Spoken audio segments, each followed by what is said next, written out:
Welcome to Complex Analysis. Today we are going to tackle the evaluation of definite integrals. Imagine trying to measure the volume of a weirdly shaped swimming pool while you are stuck swimming inside it. It is frustrating and difficult. But if you step outside the pool and walk around the edge, it becomes effortless. In calculus, evaluating certain real integrals is just like struggling inside that pool. Today, we will learn how to step outside the real number line into the complex plane and walk around a closed loop to find the exact same answer with much less effort. Now that we understand the swimming pool analogy, let us look at how this works mathematically. The technique we use is called contour integration. A contour is simply a closed loop drawn in the complex plane. When we convert a difficult real integral into a complex contour integral, we look for poles inside that loop. A pole is a specific point where the function divides by zero and shoots up to infinity, acting very much like a mathematical black hole.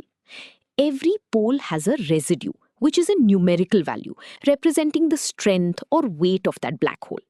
By adding up the residues of the trapped poles, we instantly find the value of the original real integral. This brings us to our first major type of problem: trigonometric integrals that run from an angle of 0 to a full rotation, or 2 pi. To solve these, we must step out of the real number swimming pool. We do this by substituting the real angle with a point moving through the complex plane. As the angle goes from 0 to a full rotation, our new complex equation traces out a perfect circle of radius 1, known as the unit circle. This substitution officially moves our problem onto the complex plane walking path, setting the stage for us to use Cauchy's residue theorem. Now that we have our path, let us build the mathematical toolkit to translate our integrals. The fundamental substitution is z equals e to the power of I times theta. Here, z represents the complex point and theta is the real angle.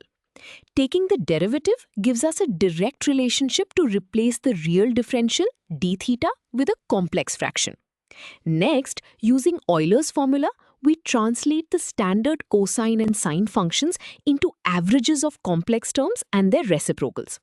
The sign substitution includes an imaginary unit in the denominator to account for the phase shift. With these substitutions, we can transform any full circle trigonometric integral into pure algebra. Before we move on, let us see this toolkit in action with a concrete example. We are asked to find the total area under the curve of a specific trigonometric fraction over one complete rotation. Solving this with standard real calculus would require a very frustrating half-angle substitution. Instead, we will use our complex mapping strategy.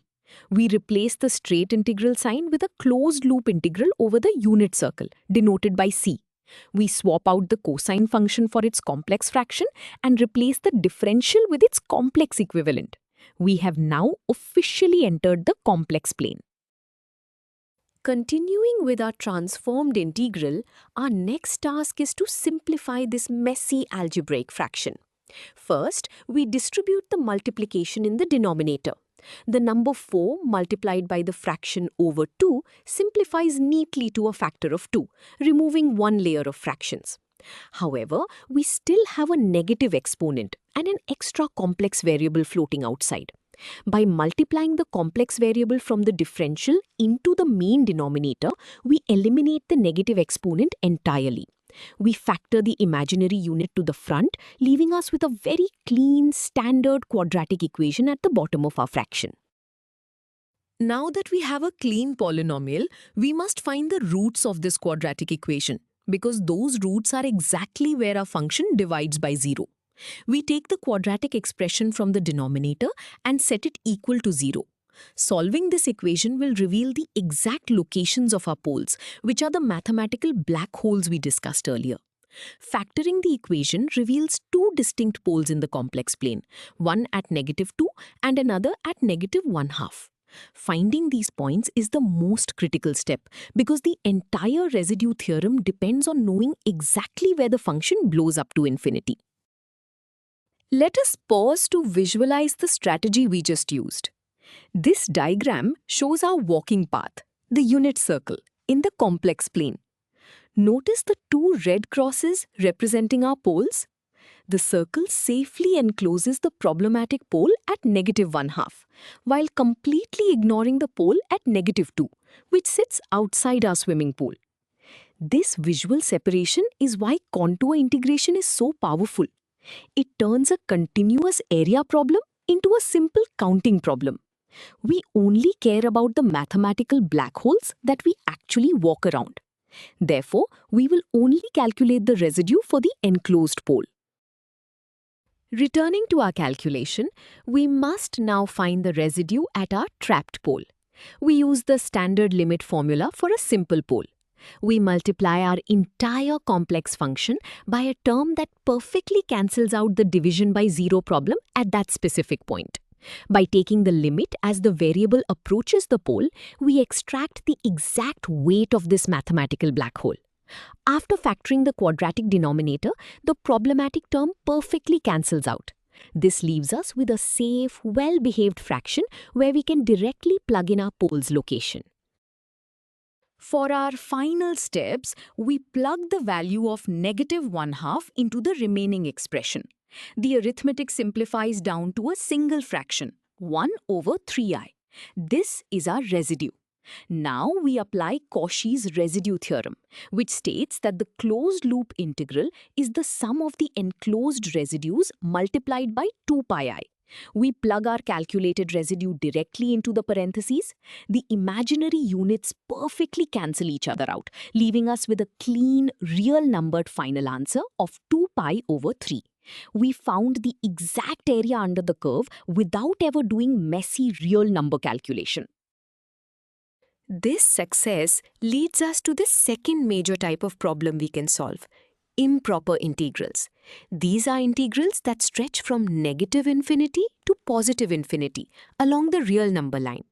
Instead of a full circle, our contour for these problems is a giant semicircle that covers the entire upper half of the complex plane. The flat bottom of the semicircle lies exactly on the real number line, covering our original problem. The curved top arcs infinitely far away, where the function's value shrinks to 0.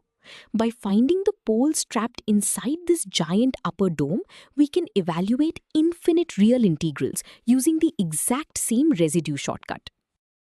Let us demonstrate how this upper half-plane strategy works universally with a new example.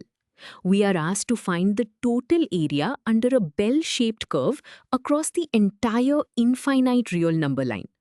While this specific integral can be solved with an inverse tangent function in real calculus, many similar integrals cannot be solved that way at all.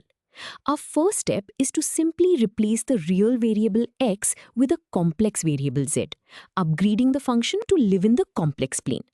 We will integrate this new function over our giant closed semicircle. To do this, we must first find where this complex function divides by 0.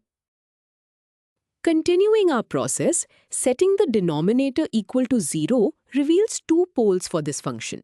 They are located at the positive and negative imaginary units.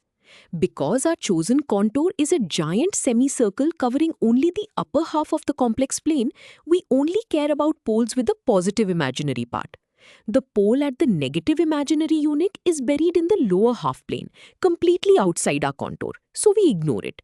We will only calculate the residue for the single pole trapped in the upper half, which is at z equals I. We now set up the residue calculation for our trapped pole using the exact same limit formula as before. We multiply the function by the specific term that causes the division by 0 at that location. Notice how the denominator has been factored into its two complex roots to make the algebra transparent.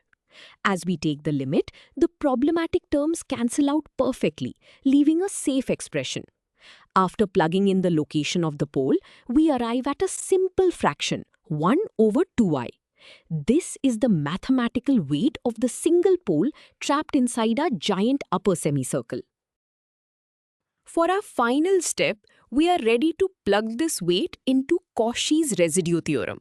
We multiply our calculated residue by the standard constant factor of a full complex rotation, 2 pi I.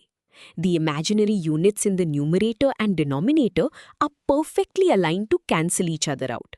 The number 2 also cancels out, simplifying the arithmetic beautifully. This cancellation guarantees that our final answer for the real-world area will be a pure real number. The final answer is simply pi. We found this infinite area by simply identifying one mathematical black hole in a higher dimension and measuring its weight.